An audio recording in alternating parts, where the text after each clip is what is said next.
Morning everyone. तो हमने lesson 16 को आधा हाफ रीड कर लिया था। अब हम आगे की ओर पढ़ते हैं। उसमें क्या था इस स्टोरी में, दो मित्र थे। वो जंगल में जाया करते थे। एक दिन वो जंगल में जा रहे थे तो उन्हें एक जानवर मिल गया। तो फिर क्या होता है आगे, एक तो भागकर पेड़ पर चढ़ गया था, दूसरा मित्र हड़बड़ाहट में कुछ नहीं सोच सका। जो दूसरा मित्र था हड़बड़ाहट में, जल्दबाजी में वो कुछ नहीं सोच सका और जमीन पर लेट गया। और एक तो पेड़ पर चढ़ गया, देखो स्टोरी में आपको डायग्राम में दिख रहा है, एक तो पेड़ पर चढ़ गया एक मित्र और दूसरा हड़बड़ाहट में जमीन पर लेट गया। अब क्या होता है, भालू जमीन पर लेटे हुए आदमी के पास आया। भालू ने क्या किया, भालू जमीन पर लेटे हुए आदमी के पास आया। उस आदमी ने सांस रोक ली थी। जो जमीन पर लेटा हुआ था उस आदमी ने अपनी सांस रोक ली थी। भालू ने उसे सूंघा। भालू ने अपनी नाक के द्वारा उसे सूंघा। भालू ने सोचा कि यह आदमी मर गया है। भालू ने क्या सोचा, यह तो आदमी मर गया है। जब किसी व्यक्ति की सांस नहीं चलती है तो हम यही सोचते हैं कि वह आदमी, जिसकी सांस नहीं चलती है वही आदमी मृत हो जाता है। तो ऐसा ही उसने भी यही सोचा कि इसकी जब सांस ही नहीं चल रही है तो वो भी मर गया है। वह वहाँ से चुपचाप चला गया।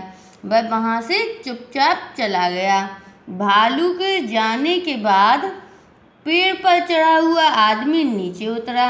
भालू वहाँ से चला गया। भालू मृत आदमियों को नहीं खाता था तो वो वहाँ से चला गया। और जो पेड़ पर, भालू के जाने के बाद जो पेड़ पर आदमी चढ़ा हुआ था वो कहाँ से उतरा, पेड़ से नीचे उतरा और अपने मित्र के पास जाकर हंसते हुए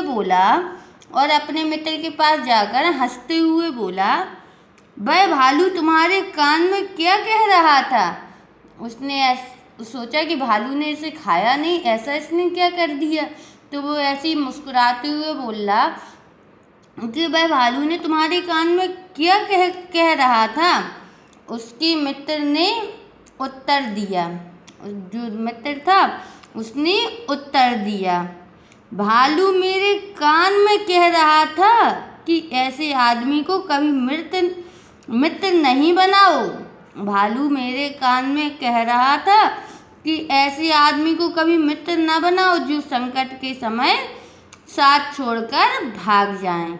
उसने क्या कहा कि भालू मेरे कान में कह रहा था कि ऐसे आदमी को मित्र मत बनाओ जो संकट में मुसीबतों के समय साथ छोड़कर भाग जाए, विपत्ति के समय साथ छोड़कर भाग जाए। वास्तव में सच्चा मित्र वही होता है जो संकट में अपने मित्र की सहायता करता है। वास्तव में उसने क्या कहा, मित्र वही है जो समस्या के समय आपकी सहायता करे और जो मुश्किल के समय भाग जाए वो दोस्त नहीं होता। ऐसा भालू ने नहीं बोला था। भालू ने तो ओनली उसको अपनी नाक के द्वारा उसे सूंघा था कि ये मृत आदमी है तो हम इसे नहीं खाएंगे। भालू मृत आदमियों को, व्यक्तियों को नहीं खाता है। तो स्टोरी का मीन समझ में आया कि हमें सच्चा मित्र वही होता है जो मुसीबतों के समय साथ दे, ना कि भाग जाए। तो आज ये चैप्टर को ख़त्म हो गया यहीं पर। अब हम आगे क्वेश्चन आंसर को राइट करेंगे। Thank you class.